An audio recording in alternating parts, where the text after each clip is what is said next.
ইরাকি militia ও হুথিদের বার্তা, Jordan ঘুরে ইসরায়েলে পৌঁছাবো, সীমান্তে ইসরায়েলের নতুন ভয়। আলোচনাটি অত্যন্ত গুরুত্বপূর্ণ, কারণ এবার আলোচনার কেন্দ্রবিন্দু গাজা নয়, লেবানন নয়, জর্ডান।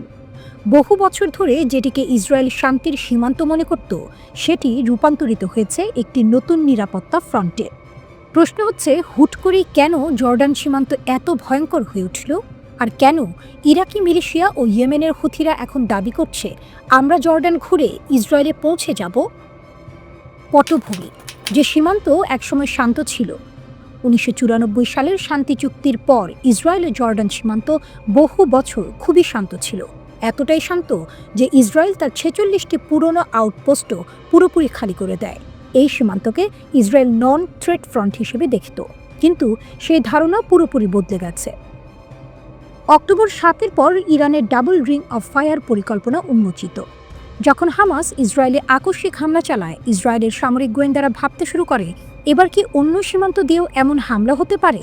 একটি বিশেষ রেড টিম তদন্ত করে নতুন বাস্তবতা তুলে ধরে। ইরানের দীর্ঘমেয়াদী পরিকল্পনা।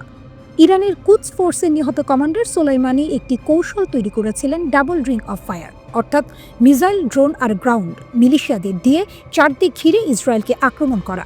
এই গ্রাউন্ড ফোর্সের অংশ হল ইরাকি শিয়া মিলিশিয়া, ইয়েমেনের হুথি যোদ্ধারা, সিরিয়ার ভেতরের ইরান সমর্থিত গোষ্ঠী এবং লেবাননের হিজবুল্লাহ।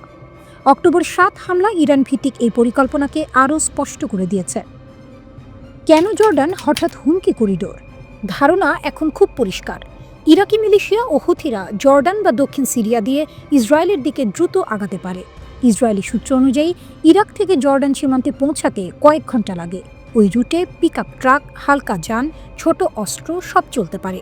জর্ডানীয় সেনার তৎপরতা এড়িয়ে তারা জর্ডান নদীর ব্রিজগুলোর দিকে এগোতে পারে। বিশেষ করে ৩টি জায়গা তাদের target: LNB bridge, Damia bridge, Galilee হ্রদের দক্ষিণের পথ। এগুলো জেরুজালেমের দিকে সরাসরি প্রবেশ পথ। এমনকি লেবাননের হিজবুল্লাহ ঘনিষ্ঠ সংবাদ মাধ্যম আল আখবার জানিয়েছে, বাগদাদ এবং জর্ডানে নাকি একটি যৌথ ওয়ার রুম চলছে, যেখানে প্রায় ৮,০০০ ইয়েমেনি শ্রমিকের মধ্যে অনেকেই হুথিদের সঙ্গে যুক্ত। ইসরায়েলের পাল্টা ব্যবস্থা, পুরনো আউটপোস্টে ফিরে যাওয়া। ইসরায়েল এই পরিস্থিতিকে দেখে দ্রুত সিদ্ধান্ত নেয় জর্ডান সীমান্ত আবার সামরিক ফ্রন্ট বানাতে হবে। ৩৫ বছরের বেশি বয়সী যারা রিজার্ভ থেকে বাদ ছিলেন, তাদের স্বেচ্ছাসেবক হিসেবে নিয়োগ দেওয়া হচ্ছে। ইসরায়েলি সেনারা বলেছে, এরা হয়তো গাজার ভেতরে যুদ্ধ করতে পারবে না, কিন্তু নিজেদের বাড়ির পাশে সীমান্ত রক্ষা করতে অবশ্যই পারবে। ইরানের শক্তি, এই ভয়ের মূল কারণ। মধ্যপ্রাচ্যে ইরান এখন সবচেয়ে সংগঠিত মাল্টিফ্রন্ট নেটওয়ার্ক পরিচালনা করছে। Hezbollah Lebanon, militia Iraq, Houthi Yemen, সিরিয়ার বিভিন্ন গ্রুপ, গাজার হামাস, রাজনৈতিক ও সামরিক সহায়তা। ড্রোন ও মিসাইল প্রযুক্তিতে ইরান এখন বিশ্বের শীর্ষ ৫ দেশের একটি। এ কারণেই ইসরায়েল জর্ডান সীমান্তকে আর হালকা করে দেখছে না। ইরান রাশিয়ার নতুন বার্তা, আমরা প্রস্তুত, আমরা এগোচ্ছি। এই প্রতিবেদনে আমরা কথা বলবো এক খুবই গুরুত্বপূর্ণ বৈঠক নিয়ে, ইরান ও রাশিয়ার প্রেসিডেন্টদের সরাসরি মুখোমুখি সাক্ষাৎ। পেজেশকিয়ানের ঘোষণা, আমরা প্রতিশ্রুতিবদ্ধ। ইরানের প্রেসিডেন্ট মাসুদ পেজেশকিয়ান সম্প্রতি তুর্কমেনিস্তানের রাজধানী আশখাবাদের আন্তর্জাতিক শান্তি ও আস্থা সম্মেলনের ফাঁকে রাশিয়ার প্রেসিডেন্ট ভ্লাদিমির পুতিনের সঙ্গে বৈঠক করেন। সেখানেই তিনি প্রথম যে কথাটি বলেন, সেটি ছিল খুবই স্পষ্ট: আমরা স্বাক্ষরিত সমন্বিত চুক্তি বাস্তবায়নে প্রতিশ্রুতিবদ্ধ। এর মানে ইরান শুধু চুক্তি সই করেনি, বরং একে বাস্তবায়নের জন্য পূর্ণ প্রস্তুতি নিচ্ছে। তিনি আরও যোগ করেন, বিদ্যুৎ কেন্দ্র, পরিবহন এবং করিডোর সংক্রান্ত যৌথ প্রকল্পগুলোর কাজ এগোচ্ছে। বছরের শেষ নাগাদ করিডোর প্রকল্প বাস্তবায়নের সব প্রস্তুতি ইরানের পক্ষ থেকে শেষ হবে। এটি মূলত আস্তারা রাস্ত করিডোর নিয়ে, যা উত্তর দক্ষিণ বাণিজ্য রুটের কেন্দ্রবিন্দু হতে পারে। এখানে ইরানের লক্ষ্য খুব পরিষ্কার: রাশিয়ার সঙ্গে বাণিজ্য ও পরিবহন সংযোগকে অত্যন্ত শক্তভাবে দাঁড় করানো। উত্তর দক্ষিণ, পূর্ব পশ্চিম দুটি করিডোরেই ইরানের বড় পরিকল্পনা। পেজেশকিয়ান বলেন, উত্তর দক্ষিণ এবং পূর্ব পশ্চিম করিডোরের কাজ দ্রুত এগোচ্ছে এবং পুতিনের নির্দেশনা এই প্রকল্পগুলোকে আরও ত্বরান্বিত করবে। এখানে স্পষ্ট যে ইরান শুধু আঞ্চলিক নয়, আন্তঃমহাদেশীয় বাণিজ্যের চোখ পয়েন্ট হতে চায়। রাশিয়া, ভারত, মধ্য এশিয়া সবাই এই রুট দিয়ে উপকৃত হবে। আর এতে ইসরায়েলের কি লাভ বা ক্ষতি? পরোক্ষভাবে যদি ইরান রাশিয়ার প্রভাব বাড়ে, ইসরায়েলের কৌশলগত উদ্বেগও বাড়ে। কারণ ইসরায়েল সবসময় মধ্যপ্রাচ্যে ইরানের ভূমিকাকে নজরে রাখে। কৃষি, শিল্প সব ক্ষেত্রে অংশীদারিত্ব। পেজিশকিয়ান আরও বলেন, ইরান রাশিয়া কৃষি সহযোগিতা সফল হয়েছে এবং এই অভিজ্ঞতা অন্যান্য ক্ষেত্রেও কাজে লাগানো সম্ভব। অর্থাৎ সম্পর্ক শুধু সামরিক বা ভূ রাজনীতি কেন্দ্রিক নয়, এটি অর্থনীতি ও উন্নয়ন কেন্দ্রিকও। তিনি আরও গুরুত্বপূর্ণ একটি কথা বলেন, একতরফা নীতির মোকাবিলায় সাংহাই ও ব্রিক্সের মতো সংগঠনে ঘনিষ্ঠ সহযোগিতা ছাড়া অন্য পথ নেই। বিশ্ব রাজনীতিতে এখন আর এক মেরু শক্তির যুগ নেই, নতুন ব্লক তৈরির সময় এসেছে। পুতিনের জবাব, রাশিয়া সবসময় ইরানের পাশে থাকবে। তিনি বলেন, দ্বিপক্ষীয় বাণিজ্য গত বছর 13% এবং চলতি বছরের প্রথম 9 মাসে 8% বৃদ্ধি পেয়েছে। এটি ছোট সংখ্যা মনে হলেও নিষেধাজ্ঞা নিয়ন্ত্রণে থাকা দুই দেশের জন্য এটি বিশাল অর্জন। পুতিন আরও যোগ করেন, বিদ্যুৎ কেন্দ্র এবং করিডোর সংক্রান্ত অবকাঠামোতে যৌথ কাজ চলছে। ইরানে গ্যাস ও বিদ্যুৎ সরবরাহের ক্ষেত্রেও আমরা সহযোগিতা বিবেচনা করছি।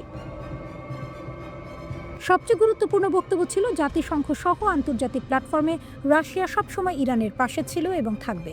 এটি একটি খুব শক্ত বার্তা, কারণ ইরানকে নিয়ে যেসব আন্তর্জাতিক আলোচনা বা চাপ থাকে, বিশেষ করে পারমাণবিক ইস্যু নিয়ে, সেখানে রাশিয়ার সমর্থন তেহরানের জন্য একটি কৌশলগত ঢাল।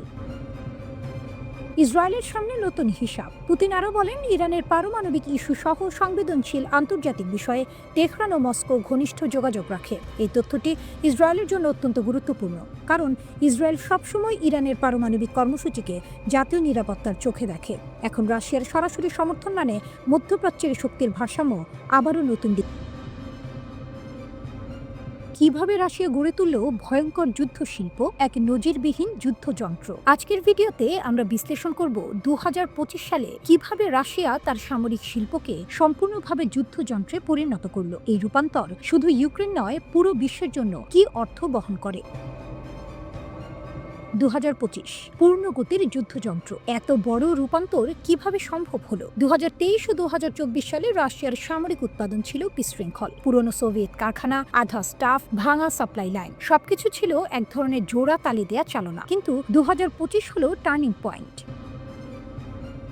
প্রতিরক্ষা শিল্পকে অর্থনীতির কেন্দ্র ঘোষণা, সব রিসোর্স সরাসরি সামরিক খাতে ঢালা, ফ্যাক্টরিগুলোকে স্পেশাল এন্টারপ্রাইজ মর্যাদা, 3 শিফটে 24 ঘন্টা উৎপাদন, এশিয়া, মধ্যপ্রাচ্য, ককেসাস হয়ে নতুন সাপ্লাই লাইন। ফলাফল 2025 সালে রাশিয়ার প্রতিরক্ষা খাত পরিণত হলো যুদ্ধযন্ত্রে।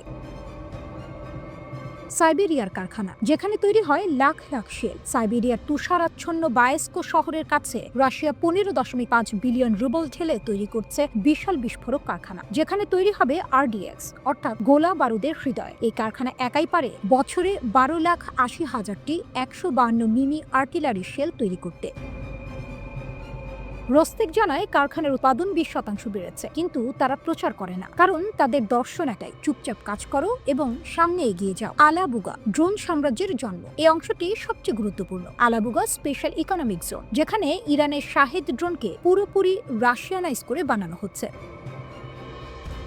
2025 সালে প্রতি মাসে 5,500 ড্রোন উৎপাদন। 2024 সালের থেকে প্রায় 9 গুণ বেশি। 25,000 কর্মী, 104টি ব্যারাক, 8টি নতুন কারখানা, 90% যন্ত্রাংশ এখন স্থানীয়ভাবে উৎপাদন। গ্রীষ্মে ড্রোন সিরিয়াল নাম্বার ছুঁয়েছে Y3000, মানে বসন্ত থেকেই 2600 এর বেশি ড্রোন তৈরি হয়েছে।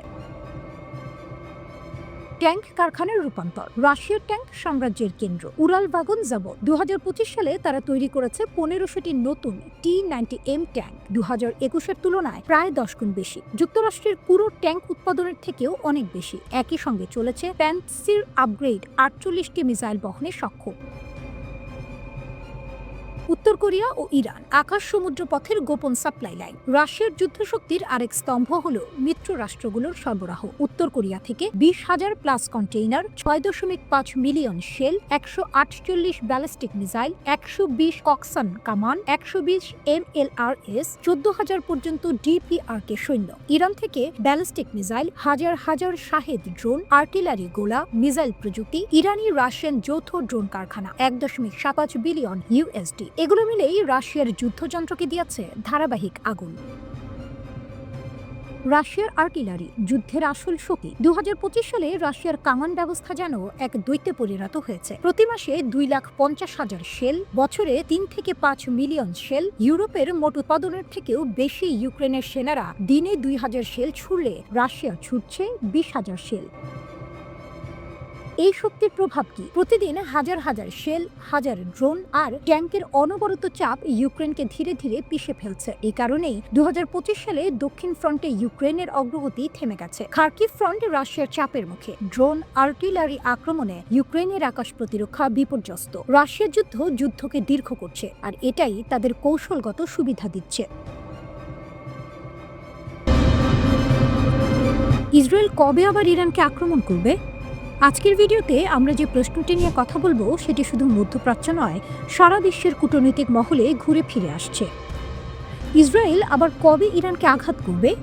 এই প্রশ্নের উত্তর খুঁজতে গেলে আমাদের ঝুঁকতে হবে দুই দেশের মাঝে থাকা দীর্ঘবিরতির নীরবতায়, যেটাকে অনেক বিশেষজ্ঞ যুদ্ধবিরতির মতো নয়, বরং দুই যুদ্ধের মাঝের নীরব মঞ্চ বলে উল্লেখ করেন।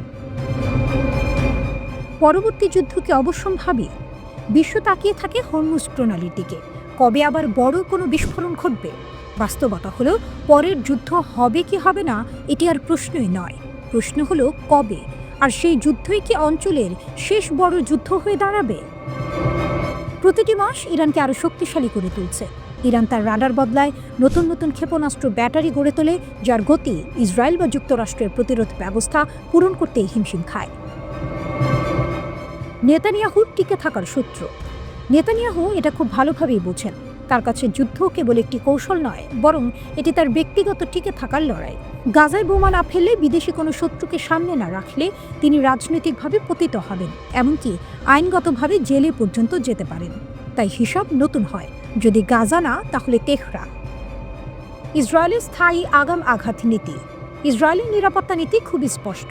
তারা মনে করে প্রতিবেশীদের ইচ্ছা কখনো বদলায় না। তাই ইসরায়েল বিশ্বাস করে আগে আঘাত করো, যাতে প্রতিপক্ষ আঘাত করার সুযোগ না পায়।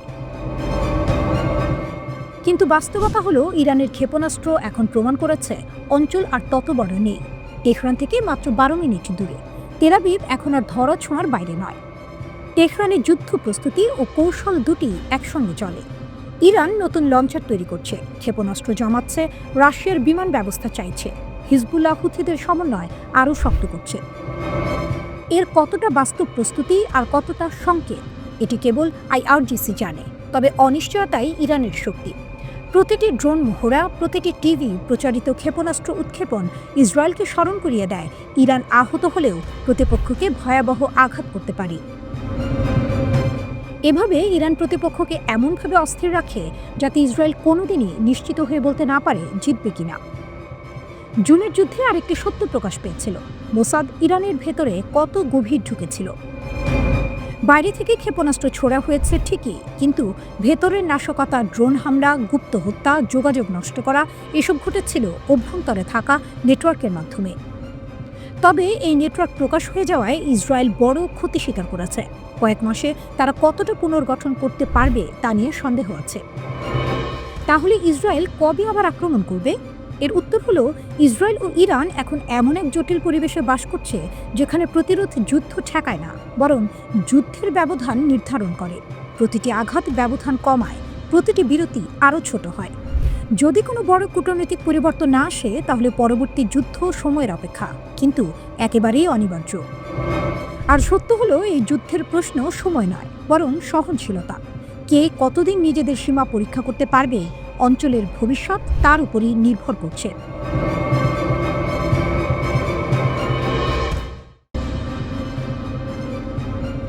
চীনের ছোঁয়ায় আবারও জেগে উঠছে ইরানের আগুন। ট্রাম্প ও নেতানিয়াহুর জন্য নতুন দুঃস্বপ্ন। রাতের আকাশে ধোঁয়া নেই, তবু তেহরানের দিকে তাকিয়ে কাঁপছে ওয়াশিংটন। নিষেধাজ্ঞার ভারে যে দেশকে থামানোর স্বপ্ন দেখেছিল পশ্চিম, সেই ইরান এখন চীনের ছোঁয়ায় আবারও তৈরি করছে তার আগুনের বীজ, ক্ষেপণাস্ত্র। জাতিসংঘের নিষেধাজ্ঞা সত্ত্বেও চীন গোপনে ইরানকে সহায়তা করছে তার ব্যালিস্টিক মিসাইল প্রোগ্রাম পুনর্নির্মাণে, এমনটাই দাবি করেছে মার্কিন সংবাদ মাধ্যম CNN। আর এই খবরই কাঁপিয়ে দিয়েছে ট্রাম্প প্রশাসন ও ইসরায়েলের নীতি নির্ধারকদের।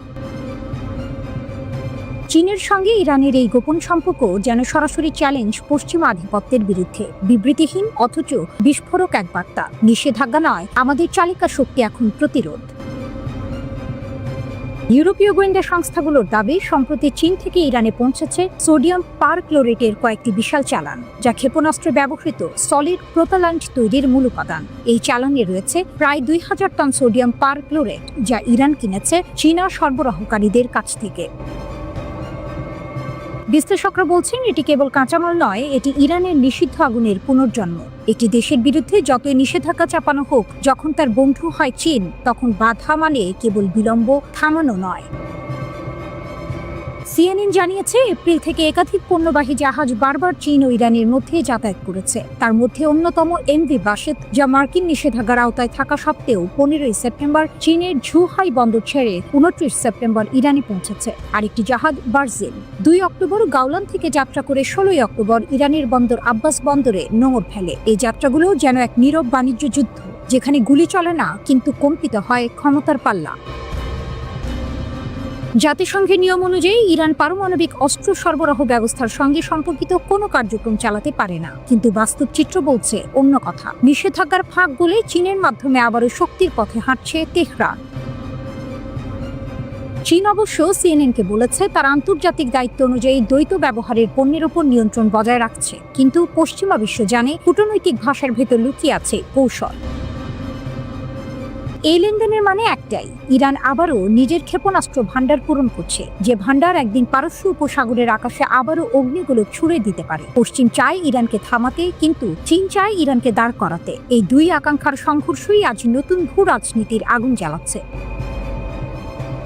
ইরান বলছে না কিছুই, কিন্তু তাদের নীরবতাই এখন এক অঘোষিত ঘোষণা। আমরা আবারও প্রস্তুত। এ যেন নিষেধাজ্ঞার ছাই থেকে উঠে আসা এক রাষ্ট্র, যার মিত্র এখন পৃথিবীর দ্বিতীয় বৃহৎ শক্তি চীন। পশ্চিম যতই দেয়াল তুলুক, ইরান চীনের এই গোপন রেলপথ, এই জাহাজের গতিপথ প্রমাণ করছে আগুনের মতো শক্তিও নিজের পথ খুঁজে নেয়। তেহরানের আকাশে তাই আবারও বাজছে এক সুর, যা থামানো যায় না, শুধু দেখা যায় আর ভয় পাওয়া যায়।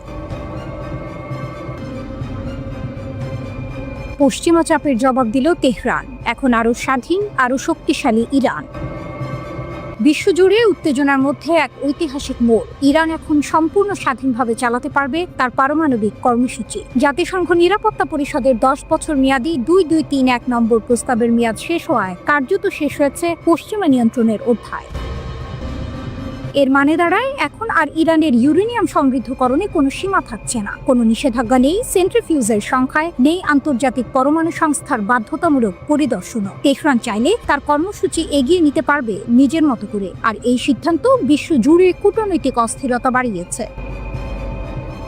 পশ্চিমা উদ্বেগ, কিন্তু তেহরানের দৃঢ়তা। ইরান বারবার বলেছে তাদের পারমাণবিক কর্মসূচি শান্তিপূর্ণ উদ্দেশ্যে, বিদ্যুৎ উৎপাদন ও চিকিৎসা গবেষণার জন্য, কিন্তু ওয়াশিংটন ও ইউরোপ বিশ্বাস করতে নারাজ। তারা আশঙ্কা করছে ইরান এখন পরমাণু অস্ত্র তৈরির দোরগোড়ায় পৌঁছে গেছে।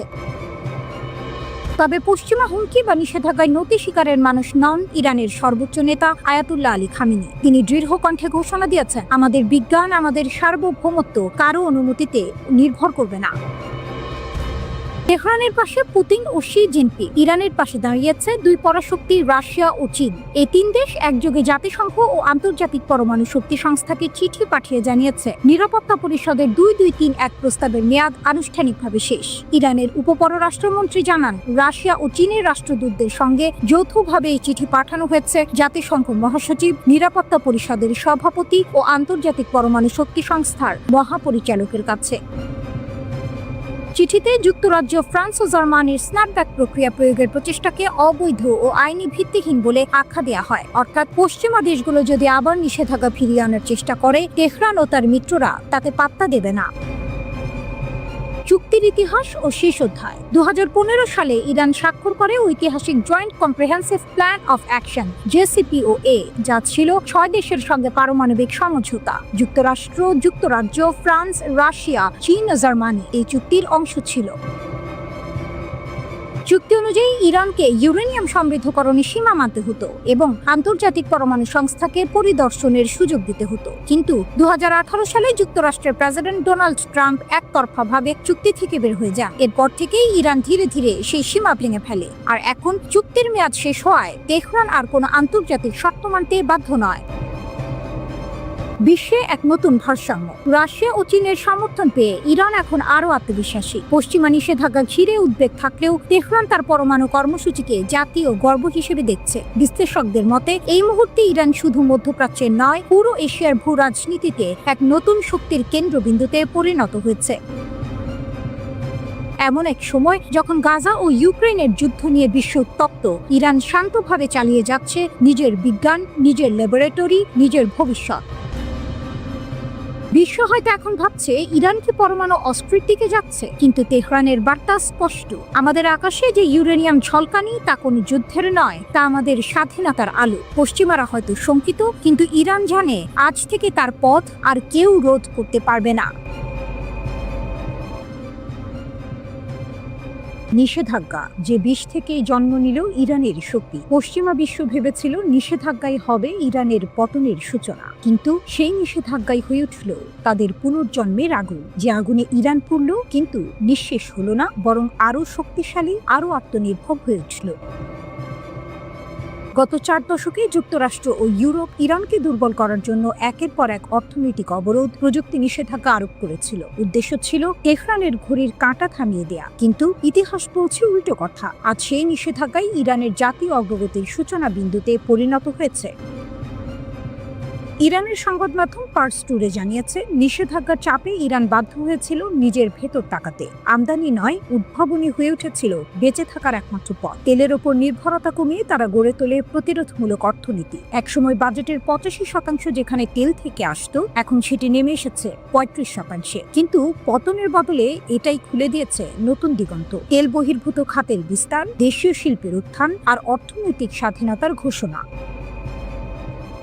আরও বিস্ময়কর, নিষেধাজ্ঞার সময়ই ইরান করেছে জ্ঞানভিত্তিক বিপ্লব। দেশটির উচ্চ প্রযুক্তি রপ্তানি বেড়েছে 42%, জ্ঞানভিত্তিক পণ্যের রপ্তানি 68%। বৈজ্ঞানিক গবেষণায় তারা এখন বিশ্বে 15তম স্থানে, ন্যানো প্রযুক্তিতে শীর্ষ 6 দেশের মধ্যে। একসময় যে জাতি প্রযুক্তি, কিন্তু আজ তারা প্রযুক্তি রপ্তানি করছে। এই আত্মনির্ভরতার প্রভাব পড়েছে জীবনের প্রতিটি ক্ষেত্রে। ওষুধ শিল্পে ইরান এখন 85% চাহিদা নিজেরাই মেটায়। কৃষিতে তারা প্রায় 97% স্বয়ংসম্পূর্ণ। খাদ্য নিরাপত্তা আজ আর পশ্চিমাদের দয়ার দান নয়, ইরানের নিজের অর্জন। শুধু তাই নয়, নিষেধাজ্ঞা তাদের আকাশও দিয়েছে। নিজস্ব উপগ্রহ উৎক্ষেপণ, ড্রোন প্রযুক্তি, ক্ষেপণাস্ত্র উন্নয়ন, সবকিছুই হয়েছে সেই সময় যখন পশ্চিমা বিশ্ব ভেবেছিল ইরান হাঁপিয়ে পড়বে। কিন্তু ইরান তখন তৈরি করেছে আকাশে চোখ, সাইবারে ঢাল আর সীমান্তে ভয়হীন প্রতিরোধের প্রতীক। বিশাল জনসমাবেশে ইরানের সর্বোচ্চ নেতা আয়াতুল্লাহ ইমাম খামেনি বলেছিলেন, আমরা অগ্রগতি অর্জন করেছি নিষেধাজ্ঞার সময়ে। মার্কিনীরা বলেছিল এই অর্থনৈতিক চাপ ইতিহাসে নজিরবিহীন। তারা মিথ্যা অনেক বলে, কিন্তু এটুকু সত্য বলেছিল। আর সেই নজিরবিহীন চাপে আমরা দাঁড়িয়ে গেছি বিশ্বের শীর্ষ সারিতে। তিনি আরো বলেছিলেন, তারা চেয়েছিল আমাদের উৎপাদনের চাকা থেমে যাক, কিন্তু আমাদের শ্রমিকরা রণক্ষেত্রের সৈনিক হয়ে তা হতে দেয়নি। আর যখন বিশ্ব ডলার নির্ভর বাণিজ্যের শৃঙ্খলে আবদ্ধ, তখন ইরান সেই শৃঙ্খল ভেঙে গড়ে তুলেছে নতুন মিত্রতার বলয়। চীন, রাশিয়া, ভারত, ব্রিক্স ও সাংহাই জোটের সঙ্গে গভীর সম্পর্ক। বাণিজ্যে জাতীয় মুদ্রার ব্যবহার শুরু করে তারা ঘোষণা দিয়েছে, আমরা আর কারো ছায়া নই। সবশেষে ইতিহাসের এক অদ্ভুত শিক্ষা যেন ইরান বিশ্বকে দেখিয়েছে, নিষেধাজ্ঞা ধ্বংস করে না, প্রস্তুত করে। চাপ ভেঙে দেয় না, গড়ে তোলে। যেখানে পশ্চিম চেয়েছিল এক দেশকে নিঃশেষ করতে, সেখানে জন্ম নিয়েছে এক নতুন শক্তি, ইরান নামের সেই অদম্য প্রতিরোধ।